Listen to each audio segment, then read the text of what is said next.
नमस्कार दोस्तों, स्वागत है आप सबका एक बार फिर से। मैं सुमित अवस्थी, मेरे साथी शादाब। आज हम लोग बात करने वाले हैं समान नागरिक संहिता, एक बहुत ही बड़ा और इम्पोर्टेंट बिल जो पहली बार इस देश में आज़ादी के बाद किसी राज्य में पास हुआ है। हालांकि नाम समान नागरिक संहिता है और ये हिंदुस्तान भर के तमाम नागरिकों के लिए समान होना चाहिए, बजाय इसके कि एक सूबे के लिए समान हो। पर बीजेपी के क्योंकि कोर इश्यूज में ये रहा है, बीजेपी लगातार 370 राम मंदिर और यूसीसी की बात करती रही। बीजेपी को लगा, मुझे ऐसा लगता है कि पूरे देश में एक साथ इम्प्लीमेंट करना बहुत मुश्किल है, क्योंकि कई राज्यों में उसकी सरकारें नहीं है। एक राज्य से उन्होंने शुरुआत की, उत्तराखंड से, और जहाँ पे सबसे कम कंट्रोवर्सी है, क्योंकि मुस्लिम पॉपुलेशन बहुत लिमिटेड है। और ध्वनि मत से पास हुआ। कांग्रेस पार्टी ने इसका विरोध किया और कहा कि जो है इस बिल को उन्हें पढ़ने का मौका नहीं दिया। पूरी तरीके से विरोध नहीं किया। कांग्रेस के लोग भी इसमें बीच की बात करते रहे।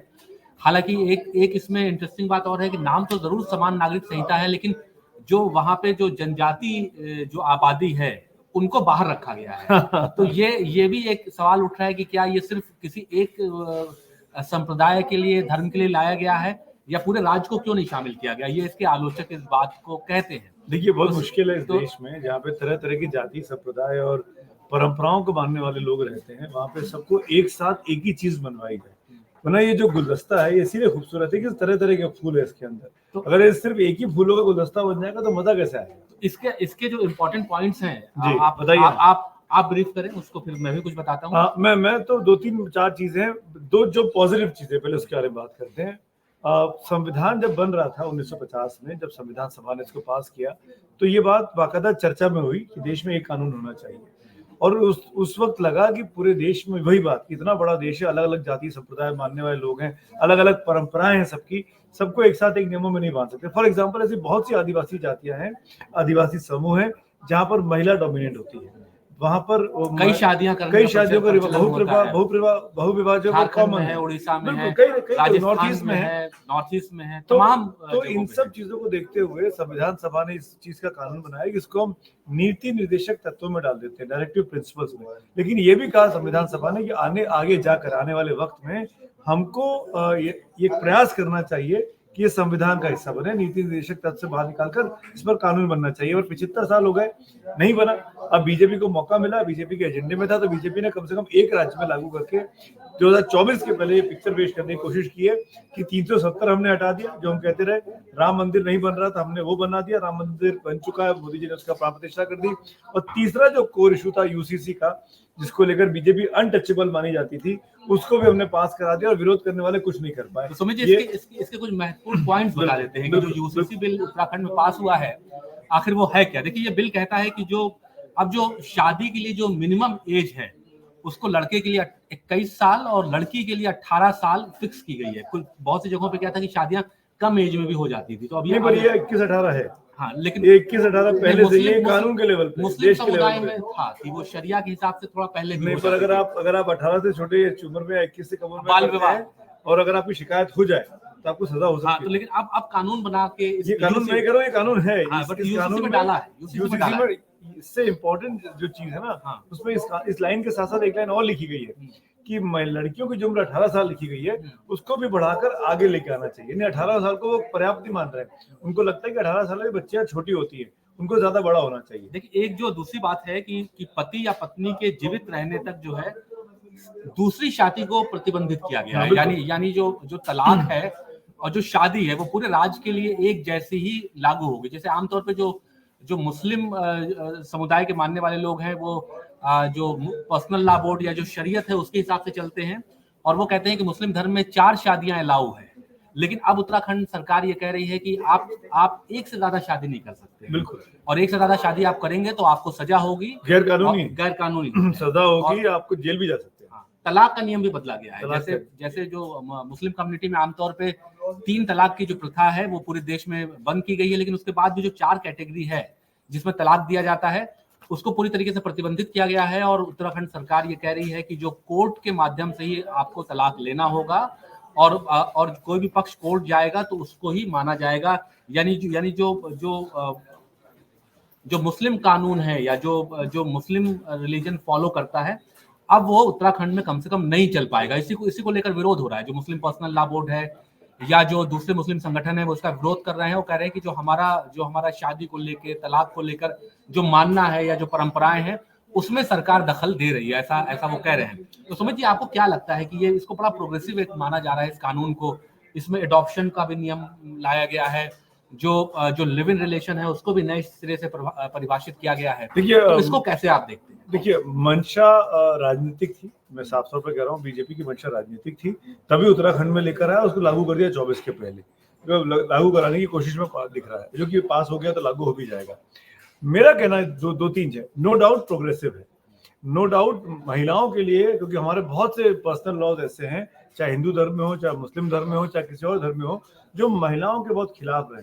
उन महिलाओं को ये अधिकार दे रहा है, जैसे वो इनहेरिटेंस में, जायदाद में अधिकार दे रहा है, जैसे बच्चे की गोद लेने में दे रहा है, जैसे अगर आप तलाक लेंगे तो तलाक में महिलाओं के पास अधिकार दे रहा है।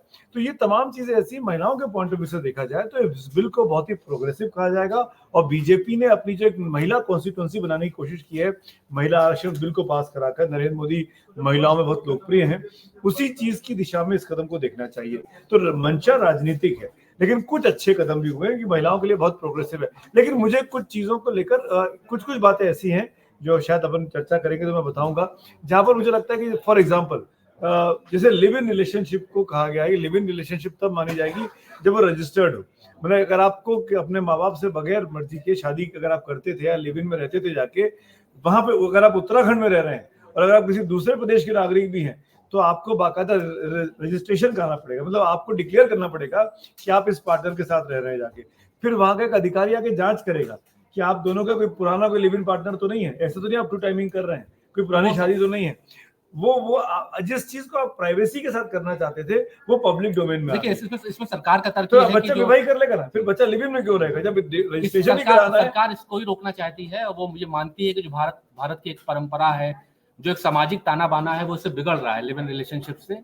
तो इसीलिए सरकार ने इस दिशा में कदम उठाया है कि वो ताकि लिव इन रिलेशनशिप को रोका जाए और उसको एक वैधानिक जामा पहनाया जाए और उसको सीधे जो लोग इस तरह के रिश्ते को कबूल करना चाहते हैं, कॉन्ट्रडिक्शन है शादी में बोल रहा था, उनको शादी के लिए कहा जाए कि सुप्रीम कोर्ट ने आप शादी करें। सुप्रीम कोर्ट ने लिव इन को गैर कानूनी नहीं बताया है, इस कानून में लिव इन को गैर कानूनी तो नहीं बताया, लेकिन लिव इन करने के लिए तमाम शर्तें लगा दी। माता पिता की सहमति, हाँ, माता पिता की, वही मैं कह रहा हूँ, माता पिता की सहमति करानी है, रजिस्ट्रेशन कराना, तो बच्चा शादी कर लेगा। फिर अगर वही, फिर तो आपने शादी कर ली ना, फिर तो अब लिव इन की जरूरत क्या है। लिव इन के बच्चे को आप अधिकार दे रहे हैं, लिव इन में अगर आप बच्चा हो जाता है किसी का तो बच्चे को संपत्ति में अधिकार मिलेगा, ये प्रोग्रेसिव बात है।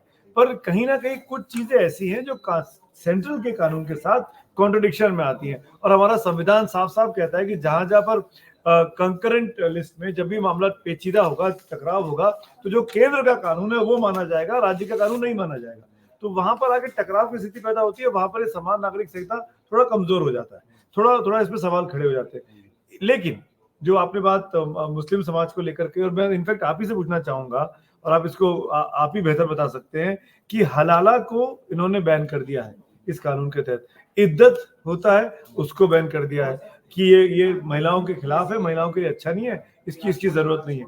तो क्या होता है हलाला, क्या होता है इद्दत, और क्यों मुस्लिम समाज क्या इन्हीं दो मुद्दों पर विरोध कर रहा है या कुछ और वजह? नहीं, तमाम मुद्दों पर विरोध कर रहा है। देखिए, हलाला उसको कहते हैं कि अगर कोई मर्द अपनी बीवी को तलाक दे देता है लेकिन बाद में उसका मन बदल जाए और वो उसी औरत से शादी करना चाहता है, तो उसके लिए कहा जाता था कि एक हलाला का जो प्रोसेस है वो होगा। वो इसलिए किया गया था कि जिस जमाने में ये कानून लागू किया गया तो वो डराने के लिए किया गया था ताकि कोई भी व्यक्ति आसानी से तलाक ना दे पाए। तो उसको कहा गया कि अगर आप उसी पत्नी से दोबारा आपका मन बदलता है, शादी करना चाहते हैं, तो उसका निकाह किसी और से कराना पड़ेगा, उसके बाद ही फिर आप उससे शादी कर सकेंगे। तो इसमें लड़कियां पीड़ित हो जाती हैं, किसी और से विवाह कराओ, उससे तलाक दिलाओ और उसके बाद आप दोबारा शादी करो। तो इस पूरी प्रक्रिया में लड़कियां डिस्करेज करने के लिए आदमी तलाक ना दे अपनी बीवी को। हाँ, तो वो उसमें लड़कियां पीड़ित हो जाती थी क्योंकि उनको एक निकाह और करना पड़ता था। तो हालांकि ये बहुत कम प्रचलन में था, कभी आप इक्का दुक्का घटनाएं सुनते रहे होंगे, लेकिन ये चूंकि ये था, अब आप उत्तराखंड में ये पूरी तरीके से बैन है। अब हलाला जैसी कोई प्रक्रिया जो है वो उत्तराखंड में नहीं हो सकती है, और इसके लिए उन्होंने सजा का भी प्रावधान किया है कि अगर कोई ऐसा करता है तो ये एक पॉइंट ऑफ कंटेंशन है मुस्लिम समाज के लिए। मुस्लिम पर्सनल लॉ बोर्ड ने जो विरोध किया है कुछ किसी बातों को लेकर, उसमें उनको ये लगता है कि हमारा जो शरिया का कानून है उसमें हम दखलंदाजी कर रहे हैं। और क्योंकि बीजेपी का वोट बैंक में उनका एंटी मुस्लिम पॉलिसी कह लीजिए या प्रो हिंदू पॉलिसी कह लीजिए, उसमें ये चीज फिट बैठती है कि हम मुसलमानों के शरिया कानून में छेड़छाड़ करें, अपने हिंदू को वोट बैंक को एड्रेस करें, तो वो इस चीज को इसको एम्फसाइज भी कर रहे हैं। बिल्कुल। और ये जो मुस्लिम धर्मगुरु हैं वो ये दलील देते हैं कि जो शरिया कानून है वो कानून ऊपर वाले का कानून है और उसमें कोई फेर बदल नहीं हो सकता।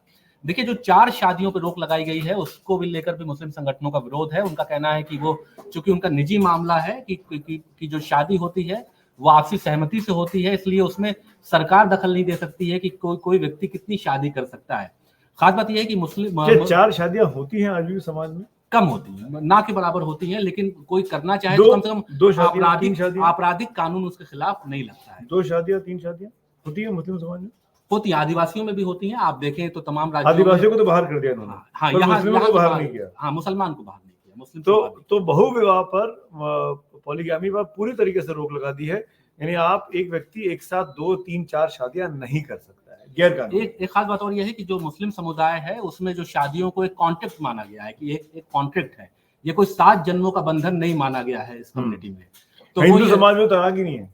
अगर हाँ। आप हिंदू रीति रिवाजों की बात करें तो वहाँ तलाक है ही नहीं। आप पति पत्नी है, अगर आप तो 7 जन्म के लिए पति पत्नी है आप। मुस्लिम समुदाय में पत्नी को भी अधिकार मिला है कि वो खुला ले सकती है, यानी अगर उसको अपने पति से कोई शिकायत है, अलग रहना चाहती है, तो ये अधिकार पत्नी को भी है कि वो शरिया काजी के पास जा सकती है और पति से तलाक लेने के लिए वो एक एप्लीकेशन डाल सकती है और 3 महीने के अंदर उसका तलाक हो जाएगा।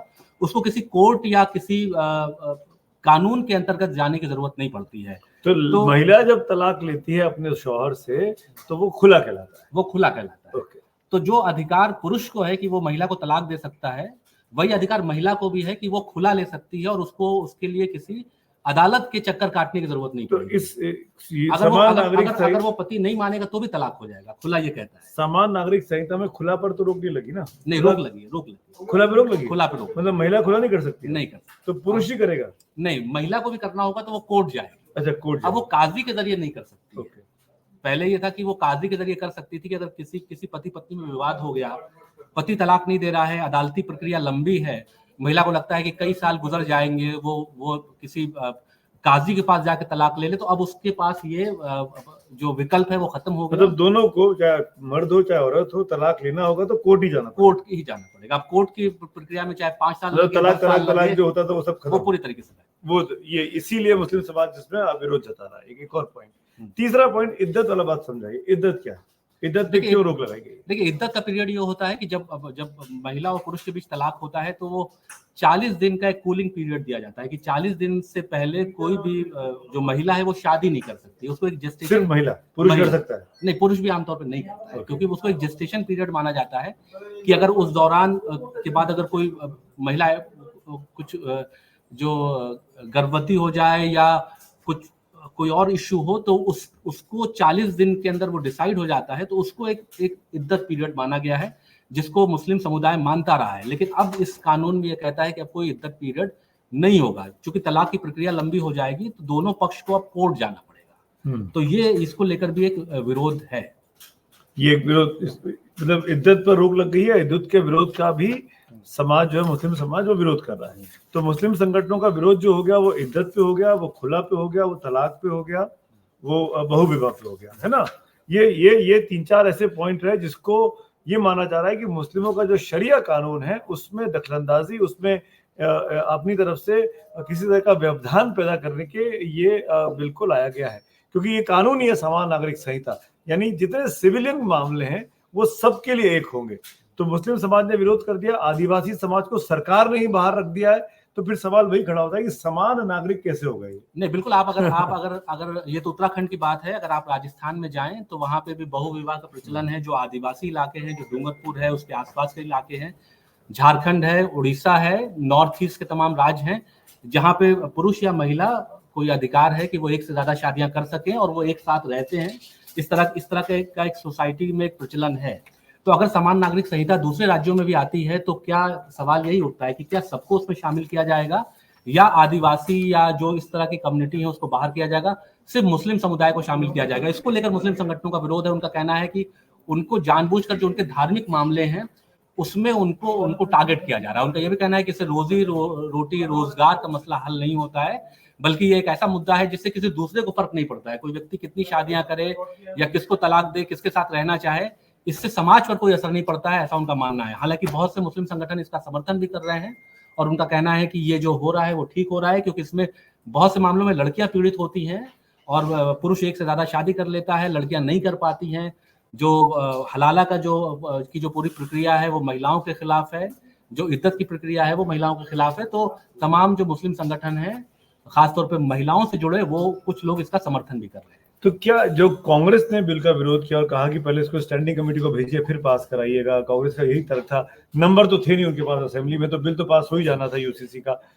क्या कांग्रेस की नजर में, मैं राजनीतिक सवाल आपसे कर रहा हूँ, क्या कांग्रेस की नजर में वही मुस्लिम वोट बैंक है जो बीजेपी से नाराज है, बीजेपी से खफा है, या बीजेपी जिसको भाव नहीं देती है उसको अपने साथ ले आए, क्योंकि मुस्लिम पर्सनल लॉ बोर्ड इसका विरोध कर रहा है, उनके साथ हम खड़े हो जाते हैं? देखिए, कांग्रेस के सामने यहाँ दुविधा की स्थिति थी, क्योंकि कांग्रेस इस बिल का पूरी तरीके से समर्थन करती, तो जो एक जो मुस्लिम वोट है जो कांग्रेस को देता है, जो 4 से 5% मुसलमान है उत्तराखंड में, वो छिटक सकता था कांग्रेस से। दूसरी बात यह है कि चूंकि वो खुलकर समर्थन भी नहीं कर सकते हैं सरकार के बिल का, तो उन्होंने कहा कि आपने हमें पढ़ने के लिए नहीं दिया। अगर आप उनकी बात टेक्निकल ग्राउंड पे विरोध किया कि आपने हमें पढ़ने नहीं दिया, आप हमें मौका देते या हम उसको किसी कमेटी को भेजते, स्टैंडिंग कमेटी को, कुछ सुझाव मांगते। कांग्रेस ने ये भी विरोध किया कि जब इस कमेटी की बैठक हुई, जो कमेटी बनी थी इसको लेकर, यूसीसी को लेकर, तो उसने विरोधी दलों को नहीं बुलाया बातचीत के लिए। उनका कहना था कि पॉलिटिकल पार्टीज को भी बुलाया जाना चाहिए था, जो कि नहीं किया गया। आपने तमाम लोगों से बात की, लेकिन राजनीतिक दलों को छोड़ दिया, कोई ऑल पार्टी मीटिंग नहीं बुलाई। इस तरह का विरोध भी कांग्रेस का रहा है इसमें। एक और पॉइंट मैं कहना चाहूंगा, इस वाइंड अप करिए चर्चा को, कि जो ड्राफ्ट कमेटी थी जिसने बिल बनाया, जो 5 सदस्यीय कमेटी थी जस्टिस रंजना देसाई के लिए अगुवाई में बनी हुई, उसमें एक भी मुस्लिम समाज का नेता नहीं था, मुस्लिम समाज को रिप्रेजेंट करने वाला कोई भी शख्स नहीं था। जो 5 व्यक्ति रहे वो हिंदू समाज के रहे, 2 उसमें सुप्रीम कोर्ट के जजेस रहे, एक तो रंजना जी हैं, एक और हैं, एक उसमें रिटायर्ड आईएएस थे शत्रुघ्न सिंह साहब, एक उसमें दून यूनिवर्सिटी की वाइस चांसलर हैं डंगवाल मैम। तो जो भी लोग रहा, और एक मनु गौर साहब थे जो कि ह्यूमन राइट एक्टिविस्ट से काफी काम करते हैं। एक भी व्यक्ति ऐसा नहीं था जो मुस्लिम समाज से आता हो या मुस्लिम पर्सनल लॉ बोर्ड से। मुझे ऐसा लगता है कि इस कमेटी में, 5 सदस्यीय कमेटी में, एक मेंबर भी ऐसा होता जो मुस्लिम समाज का होता और खासकर मुस्लिम महिला होती कोई, तो ज्यादा इस बिल की ऑथेंटिसिटी पर वो होता। जी बिल्कुल, पर्सनल लॉ बोर्ड इसी को लेकर विरोध कर रहा है कि सुझाव तो मांगे गए, लेकिन उस कमेटी में नहीं रखा गया जो सवाल आपने उठाया, और वो आंदोलन करने की चेतावनी दे रहे हैं। कोर्ट, हो सकता है ये मामला कोर्ट पहुंच जाए और कोर्ट जाएगा, लेकिन अब उस कोर्ट में क्या होगा ये तो वक्त बताएगा। लेकिन फिलहाल उत्तराखंड में ये कानून लागू हो गया है, और तमाम जो दूसरे राज्य है वहां भी आपने देखा कि राजस्थान में, उत्तर प्रदेश में और दूसरे राज्यों में भी इस कानून को बनाए जाने की मांग कुछ लोग उठा रहे हैं। हालांकि वहां पे कानून कब आएगा ये कहना मुश्किल है। गोवा में ऑलरेडी ये कानून है, आपको पता होगा। शादियों का रजिस्ट्रेशन जरूरी हो गया है। शादी ये इंपॉर्टेंट है। शादियां जो भी उत्तराखंड में अगर होंगी उनका लीगली रजिस्ट्रेशन होगा, और उसके लिए बाकायदा ऑनलाइन पोर्टल बनाया गया है। वो कहा गया कि हैजल फ्री होगा, यानी कोई परेशानी नहीं होगी आपको रजिस्ट्रेशन कराने में। लिव इन के लिए भी बड़ा इंपॉर्टेंट चीज है कि लड़की की उम्र 18 साल से ज्यादा ही होनी चाहिए। लिव इन का रजिस्ट्रेशन जरूरी है। अगर रजिस्ट्रेशन नहीं कराएंगे तो उसको इलीगल माना जाएगा, उसमें भी सजा का प्रावधान रखा गया है। एक पोर्टल बनाया है कि शादी के लिए, तो उसके लिए एक पोर्टल है जहाँ पे आप रजिस्ट्रेशन कर लें। हाँ, और एक इम्पोर्टेंट चीज है, जो जायदाद मिलती है उसमें भी मर्दों अक्सर ऐसा होता है कि मान लीजिए माँ बाप जिंदा है और बेटे का देहांत हो गया, और बेटे के पास कोई संपत्ति थी, तो बेटे की संपत्ति उसकी पत्नी और बच्चे को तो मिल जाती थी, लेकिन माँ बाप को नहीं मिल पाती थी। तो इसमें प्रोविजन किया गया कि आप अगर आप छोड़ के जाते हैं, लिख कर जाते हैं कि आप माँ बाप को दे सकते हैं, तो माँ बाप का भी हक उस पर बनेगा। ये भी एक इम्पोर्टेंट। देखिए, मुस्लिम कम्युनिटी में पहले से है कि लड़कियों को हिस्सा दिया जाता है जायदाद में, लेकिन अब इन्होंने फिक्स कर दिया है कि आपको इतना हिस्सा देना पड़ेगा, और उसको कानूनी रूप से लागू कर दिया है। पहले उस तरह से कानूनी रूप से लागू नहीं था मुस्लिम कम्युनिटी को। तो ये तमाम चीजें हैं जिसका समर्थन भी हो रहा है और विरोध भी हो रहा है। खासकर मुस्लिम समाज को लेकर जो सवाल खड़े हो रहे हैं, आपको समझ में आया होगा क्यों शादाब से मैंने खासतौर पर ये बात की, और ताकि आसान तरीके से आपको समझा सकें कि यूसीसी में अच्छा क्या है, बुरा क्या है। मंशा बहुत अच्छी लग रही है, मंशा पॉजिटिव भी है, लेकिन अगर सबको साथ ले लिया होता, बात कर ली होती, तो शायद इसका और एक्सेप्टेंस दिखाई देता। चलिए, इसी नोट पर बहुत बहुत शुक्रिया, धन्यवाद। धन्यवाद, थैंक यू।